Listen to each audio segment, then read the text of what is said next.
Hello. This has got to be my first wild camp for nearly a year now, or getting on that way. I was here the last time. It's a very nice spot, so I've decided to come back, even though it's a little bit more exposed at the moment because it's not in full growth yet. Never mind. Somebody's asked me quite recently if I still use my Polish roll mat. Well, yes I do. Very dusty and very feathery, but apart from that it's pretty good, it's pretty comfortable.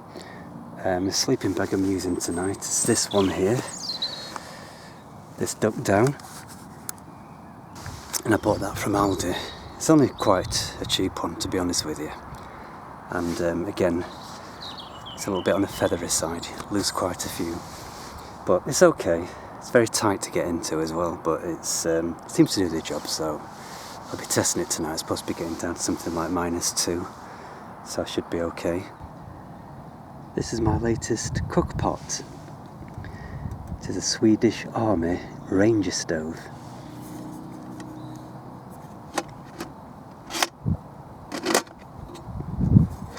I'll show you what's inside it. Right then, as you can see, it comes with 2 pans.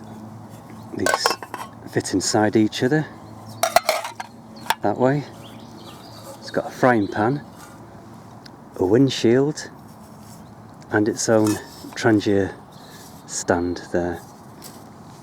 And it comes with a Trangiastove burner. Don't know if you can see that, the 3 crowns. It's Swedish. Same with a pan grabber.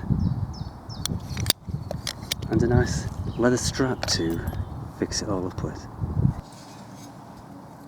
Try and build this one hand. Then it fits in like so.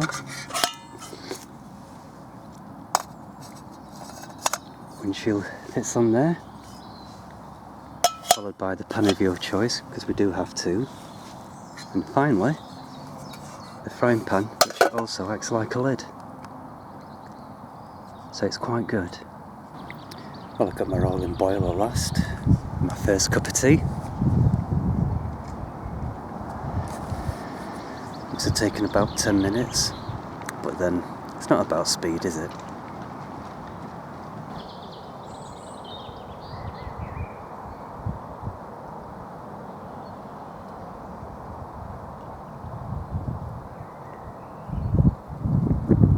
Yeah, I feel a bit exposed, but it's alright.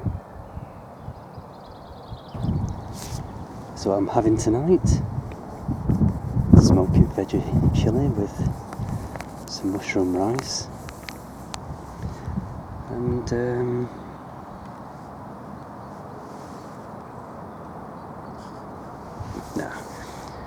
some red wine and a couple of cans of beer. It's Easter, why not? There's my cup, holding 330 millilitres quite comfortably. You wouldn't think it, would you? There you go. Well, I was going to go to the Peak District, more specifically on Win Hill. But with it being a bank holiday, which means people are off Friday, Saturday, Sunday and Monday, so if I'd have gone out there today, Win Hill is a very, very popular place, and I would have probably been inundated. So I would have had to have got up very, very early in the morning to have left. And I like the freedom to leave when I want to, really, if I've got to be honest with you. But if it's busy, then obviously I like to leave as early as I possibly can. So there was that, and also my wife Heather told me that apparently it's going to get down to the real feel of -11 up there, which meant I'd have had to take my Arctic sleeping bag. And I just didn't fancy doing that for some reason. I don't really know why. I think I wanted to take my Polish roll mat out, so you've got to be careful of the weight. I mean, already it's gotten a bit silly, really, the weight, just because of that, really.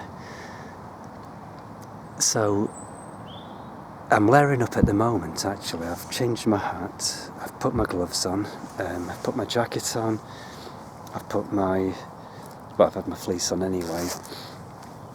I've put my shirt on plus a t-shirt on underneath, and I've still got, excuse me, I've still got the option of thermal underwear as well if I get really cold, although I intend to use those as my pyjamas, to be honest with you. So I don't really think the sleeping bags, I could be wrong. I mean, I've used it in cold temperatures before and it was absolutely fine, but I can't remember really what I was wearing at the time. So we'll just see how I go. That's all you can do, isn't it? I don't know if I'm going to put this bit in the overall production actually, but it's been just over a year since my dad died, and I wanted to get out today, not just because of that, but just wanted to come away and have a good think about things really. So it's not really about the new Trangiastove, if I've got to be honest with you. When Dad died, it was a bit of a shock. I mean, he'd lost his bladder to cancer a couple of years previously, but you know, on his 80th, he was an absolute picture of really good health and everything, and we got him a train ride on a steam train sort of thing, and he had a go at driving it and all that kind of stuff, and he absolutely loved it. And I think 2 years after that, he had the bladder cancer, and 2 years after that he died, you know, and it was quite a shock to all of us really, just how quickly it all happened. Now, when Mum died, she died about 4 or 5, getting on 5 years ago now. The thing is with Mum, I mean, God bless her, she did deteriorate quite slowly, and you could see it, mental health, all this kind of stuff. And when her sister Philomena died, it absolutely kicked the soul out of her, it really did. And she was dead within, I would say, half a year of Philomena dying, mine to Philomena. And they used to ring each other up, you know, when the rugby was on, when Ireland was playing, because they were both Irish lasses, you know, from Donegal if you're interested. And you know, when Ireland used to score a try, they'd be on the phone to each other, you know, oh, do you see that? Oh, did you see that? You know, and it used to be absolutely hilarious somehow. I don't know why I found it so funny, but, you know, but I did. And so when Mum died, she went through a process, and, you know, eventually she just gave in. She did, but with Dad it was a bit more of a surprise. I mean, you know, he turned around and he sort of said, I actually thought I'd live to be 100, you know, he said to me. And so did I, to tell you the truth. He like Mum, he used to be a walker, you know, he used to go out and do loads and loads of walks and stuff like that. He used to lead quite a few up in the Peak District and all that kind of stuff. So, like I say, I might not put this in, but if I do, well, I don't know. I suppose I'm trying to leave some kind of a legacy, really. I don't have many subscribers, I don't have many views, but that's not really why I'm doing it, if I've got to be completely honest. It's so my stepdaughter, my granddaughter, hopefully her children, if she decides to have any, it's completely up to her, of course. You know, like, this was a guy that used to do this kind of thing, and it just might inspire somebody to take up wild camping rather than being sat on a PlayStation or something. So, I'm sorry, it's a bit of a rant actually. Well, not a rant, but a ramble, I should say. So, I do beg your pardon. Like I say, if I do decide to stick this in, well, I don't know, probably won't. But thanks anyway.